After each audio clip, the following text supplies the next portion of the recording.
Well, we are delighted to now be joined by our own Galactico in Steve McManaman and a Galactico Spanish football report in Sid Lowe as well. Maka, let me start with you because there are parallels that can be drawn and a little bit of deja vu to your time back in Madrid and that Galactico era. We've just heard from Mbappe there. Seems to be getting off on the right foot and saying all the right things. Yes, he does. I think he has to win over a lot of the fans. I mean, it's particularly apt now that he's agreed to join when they've won the 15th Champions League or on the top of the tree.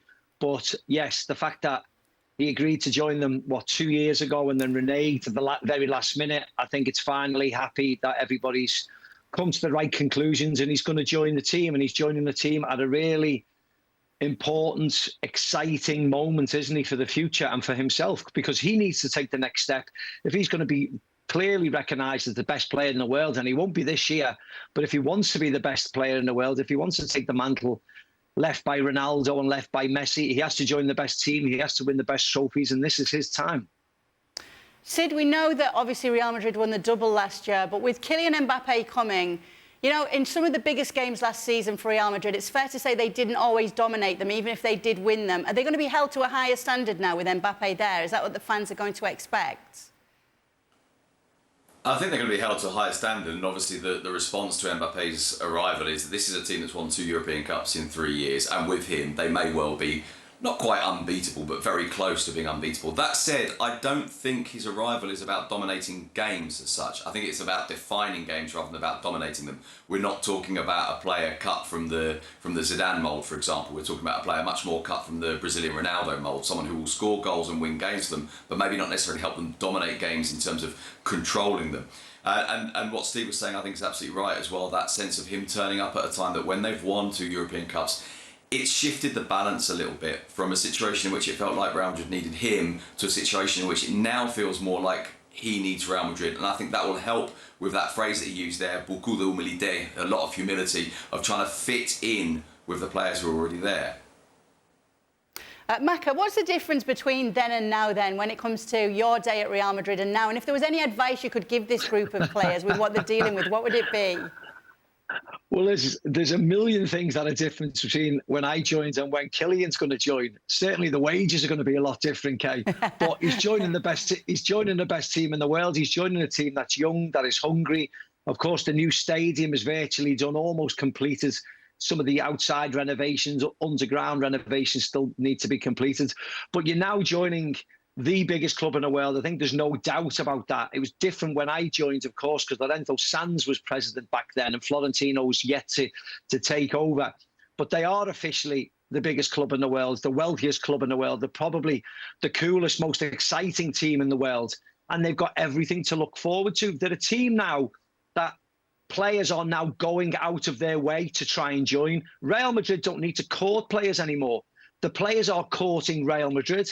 And that's an incredible thing to say in this day and age when you've got lots of choices to make across European teams. But Real now can just wait and take people whenever they want because they know that people are desperate to join them if they are good enough. One of the big differences to your time, though, Steve, with the Galacticos coming in was those players were a little bit older than this young crop we're seeing now. Do you think that will make a difference? Yes, I think it will do. I still think there's a huge hierarchy. As much as when the Galacticos came in, the best players in the world year on year, they still bowed to the pressure of the dressing room. The Spanish leaders were still the bosses within the dressing room, and they took the orders off them. I still think that's the case now. The Carvajals, the Luka Modric's, the Nachos, if he's going to stay, the Lucas Vazquez, they will lead the dressing room, and they have an impact on what Vinny Jr., what Jude Bellingham, what Rodrygo and everybody else has to do. And it's whether Kylian can fit into that group work ethic. Because, let's be honest, he has got an ego. If there's one person who's going into a club which may disrupt the dressing room, it's Kylian Mbappe. So it's him who's going to have to change the dressing room, not the other way round. Is that a concern, that it could disrupt this tight-knit group at Real Madrid? Well, it's always a concern, right? But I don't think it's a decision that you bypass if you're Real Madrid, the opportunity to have the best player in the world in your locker room.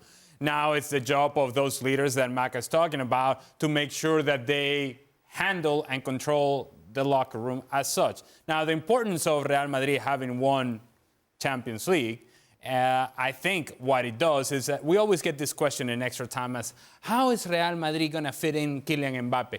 I think the question has changed, and that rhetoric has changed, and it's something that Sid was alluding to. It's now the responsibility and the onus is on Kylian Mbappe fitting into Real Madrid. He is the one that should be asked that question, and he is the one that is going to have to answer it because he's coming into a team that has been successful. He's not coming to save the team. He's not coming to build the team. The team is not being built around him. The team is already there, and it's already a European champion. And so if you're Kylian Mbappe, you're coming into this with the pressure of, let's not mess this up. Tell me what to do. I'll do my best. I'll score goals, and let's win again. I mean, he did use the humility word there, Stevie, in his comment about coming to Real Madrid. He obviously knows that he's going to have to be quite humble coming in here. Well, he used that one as well. You know, humble and humility are not... Those are the types of words that people should be saying about you. You should be going on around telling how humble I am, how much humility I have. It's supposed to be the other way around. Maybe he feels the need to because we're talking about the ego that he has. Well, he probably feels the need to because what he has projected over the last few years at PSG is the opposite of being humble and having humility. It's all been about him. And there's no question, this guy has to mould himself into this team, into this dressing room, more importantly. Because on the field of play, we know what he's capable of. I don't think it should be a problem. But if he doesn't mould himself into this dressing room, if he thinks he's going to walk in and be the big shot right off the bat, then that will affect not just the dressing room, but what happens on the field. So this absolutely 100%, if he does what he's just said about being humble and showing humility, and as I said, moulds himself into the dressing room, then this team is going to reach for the stars. If he doesn't, it could come crumbling down. What was the dressing room like when the Galacticos arrived, Maka, back in your day? How were they, and what was their kind of outlook on things? Were they very humble when they arrived? Yes, they were, because if you remember, Kay, of course, Luis Figo was the first who'd spent time in Spain, had lots of friends within the group, but was very quiet. He knew, because, of course, the situation with Barcelona, that he had to just knuckle down and play. Zidane was different because he didn't speak Spanish. He only spoke French and he only spoke Italian. So he was notoriously very quiet in the dressing room because he couldn't converse with many, many people. Ronaldo was different. Ronaldo was a bubbly character, of course, enjoyed himself, wanted to party. 98, 99, 2000, 2001, they were far more successful than when the full set of Galacticos came into Madrid. And I think that's what you have to remember. Yeah, I suppose that's something that you can draw parallels with here as well, isn't it, Sid, with Kylian Mbappe? Obviously, he's a World Cup winner, but when it comes to winning the biggest prize in Europe, that's something that still eludes him. Yeah, and I think there's something very important that Steve's alluded to there as well, which is the balance of the team and the sense of the integration and how successful you can be collectively, not just individually. And as Steve rightly says, that Galactico project, as it became... I suppose the best way of describing this is it became more and more pure as a Galactico project, not so much of a mix of projects. Then it became harder and harder for them to win, and Ronaldo didn't win a European Cup. Beckham, it took him 4 years to win anything at all. Real Madrid went through a run of 3 seasons in a row without winning anything, which is their longest run in 50 years. It genuinely didn't work in that period. And I think one of the important things now is I think Real Madrid have learnt some of the lessons from that time. I think they've learned some of the lessons from things like, for example, breaking up structures of meritocracy, breaking up some of the, if you like, the culture of sporting excellence and effort, which I think was damaged, not so much within the dressing room, and I think it's important to say that, but kind of structurally, institutionally, those were broken, and I think they've learned some of those lessons, and I think that does mean that Kylian Mbappe goes into a slightly different scenario than the one, for example, that David Beckham went into. Maka, what were the fans like during the Galactico era? Were they as demanding as ever, if not more? Yes, always. I mean, that will never change. Okay, if you don't win a trophy, there's major problems. You know, you have to win a trophy, and preferably the Champions League. And if you win that, you've won your battle over with the fans. That's exactly it. And as Sid said, if you go 3 years, 4 years without winning a trophy, it's massive problems. That's why they went through 4, 5, 6 managers in that period. And managers like Camacho came in and left 30 days later because it was such a mess, and it was a dressing room that he could not control. And it was people above who were having too much of a say in the scenario. So yes, as long as you do it on the pitch, as long as everybody behaves with humility, as long as everybody gets on, which they do now perfectly well and have done for the last couple of years, or have done for the last 10 years, it won't be a problem at all. As Bumper says, as Ali said, if Kylian comes in, shows the humility, gets on with work, works hard, performs like he can do, which is undoubtedly outstanding, he will be absolutely fine. But when you do the league and the Champions League double, throw in a Super Copa, if you don't repeat it next year after the finances that have been spent, they will start to feel the pressure. And I suppose that's a bit of a difference with Mbappe and his idol Cristiano Ronaldo, and Cristiano Ronaldo coming in when the Champions League hadn't been won for a very long time, where Kylian Mbappe is coming into a winning side and a winning unit right now, LA. And let's not forget the environment that he's coming from in PSG, in which basically he called the shots. It was Kylian Mbappe and then everybody else. He was giving the keys to the kingdom and said, Kylian, you do as you wish, right? That's the environment he's coming from.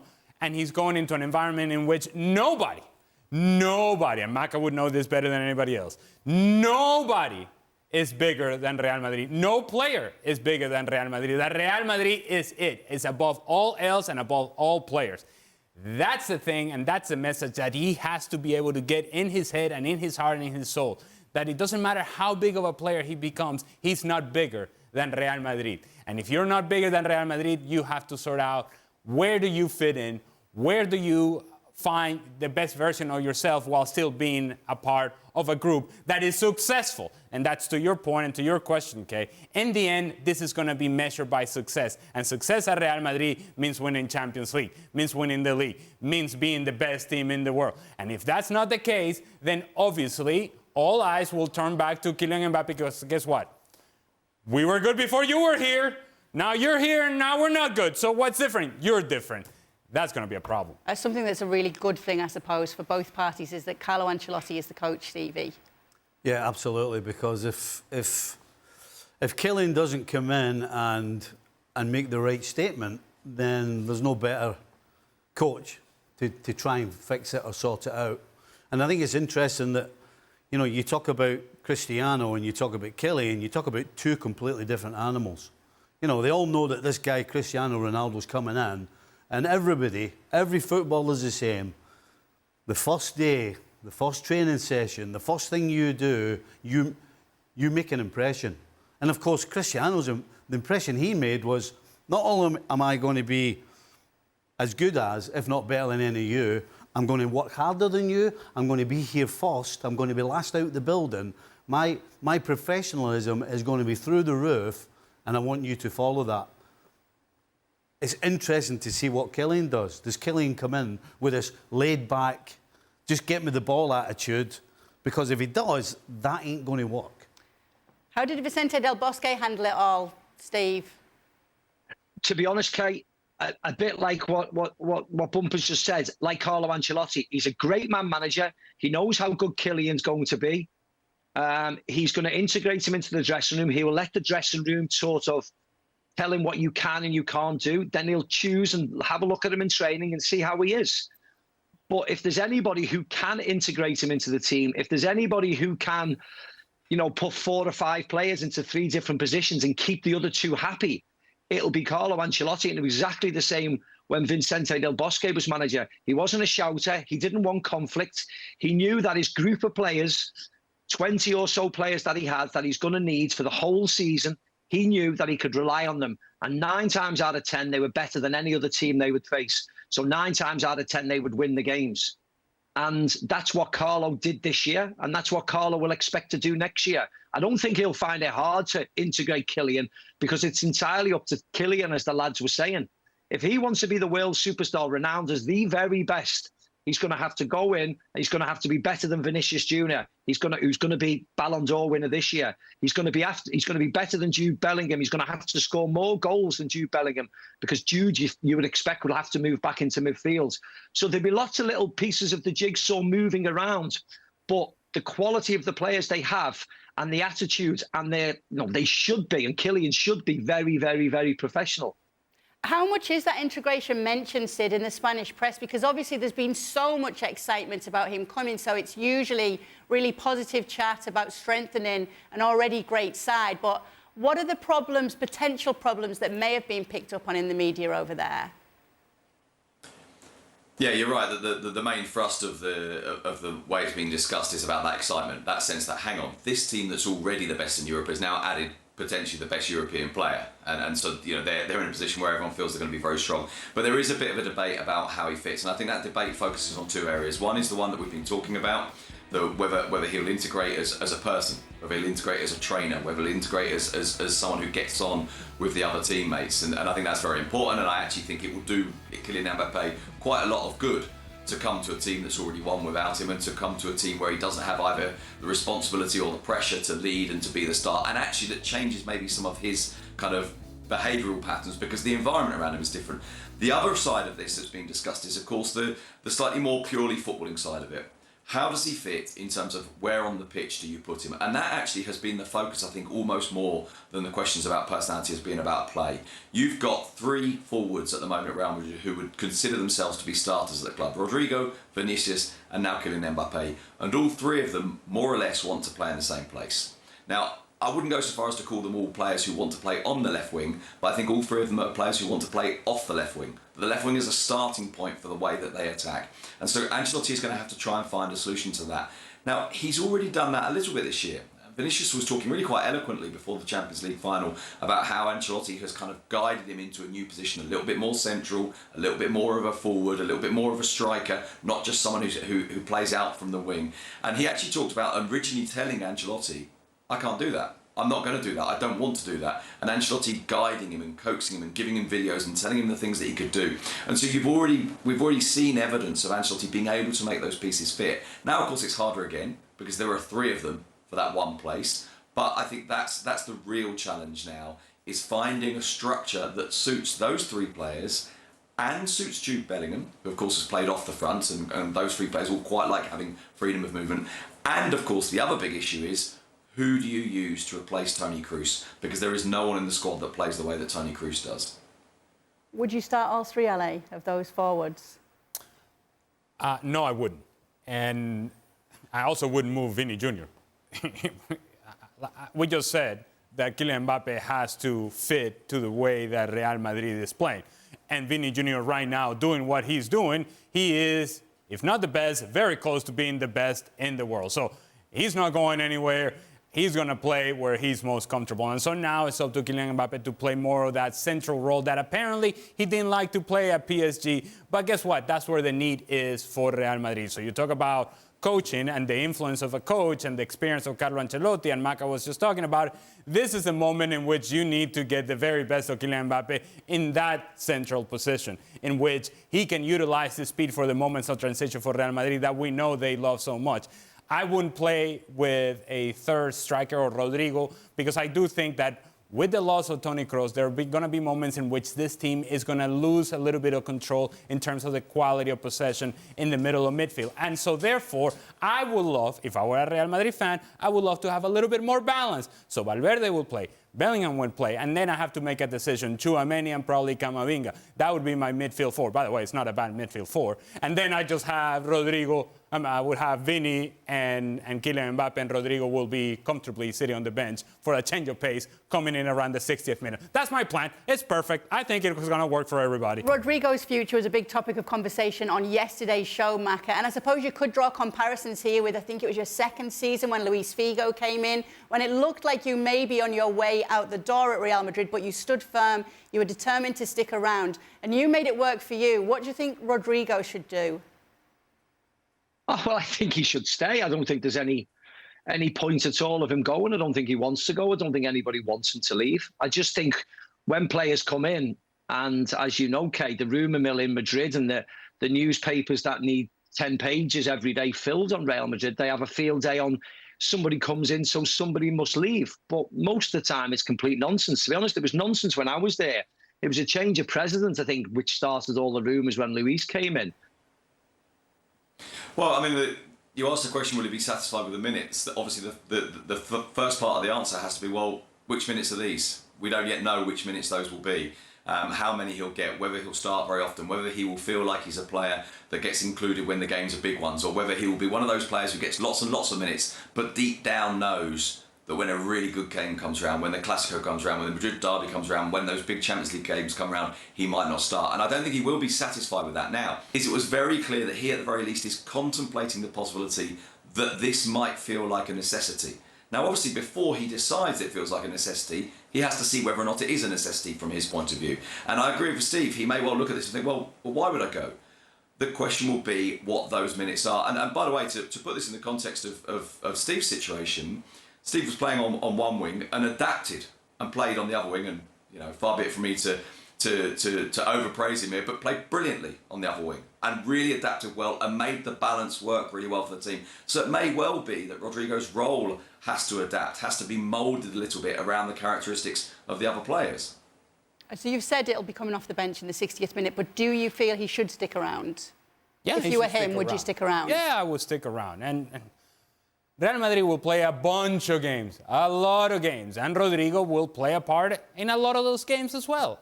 Look,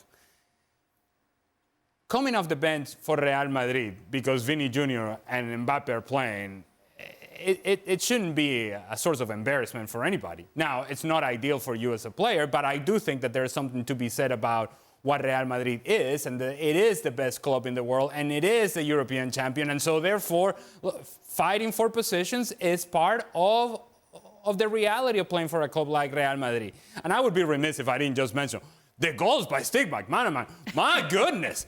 Okay. All right. Man.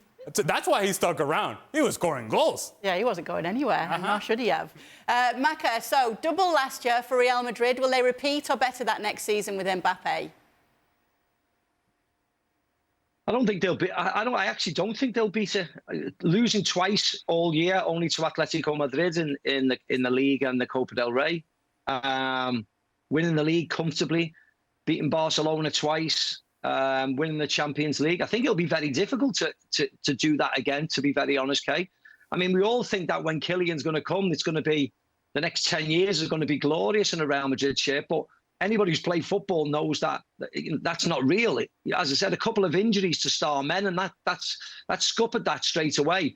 So as long as they progress, as long as they are successful, I don't think they would care if they lost 5 games, as long as they won it. But I think it's going to be very difficult this year because the fans were not that expectant of the success this year because Karim Benzema left, Asensio left, of course Eden Hazard left, and the new signings apart from Jude were not big signings, were not glorious signings in the name of Real Madrid. I always thought that this year they wanted to do very well when the centre forward would come in.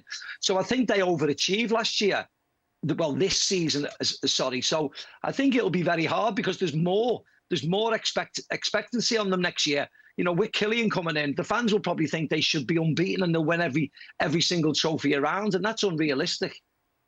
What do you think, Sid? Will the battle with Barca be a better one next season? No, I don't think so. No. I think Steve's absolutely right. There's no guarantee they have a season as good as this one because apart from those 2 games against Atletico Madrid, they've not been beaten. Only one team all season has stopped them scoring goals. That was Rayo Vallecano in a 0-0 draw. I think they will win the league comfortably this coming season.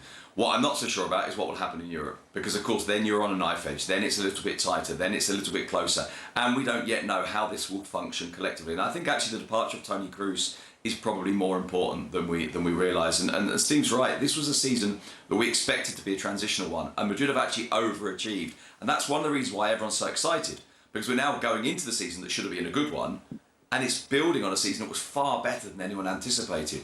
Now, I think it's going to be difficult for them to emulate what they've done this year, but I do think they'll win the league, and I do think they'll win it comfortably. And you say about the battle with Barcelona, I think they will be able to keep Barcelona at a reasonably big distance. I think Barcelona should improve, but I think they will keep them at a reasonable distance. Lovely stuff. OK, thanks so much to Sid and Maka for being with us. We're very much looking forward to everything that plays out next season in La Liga.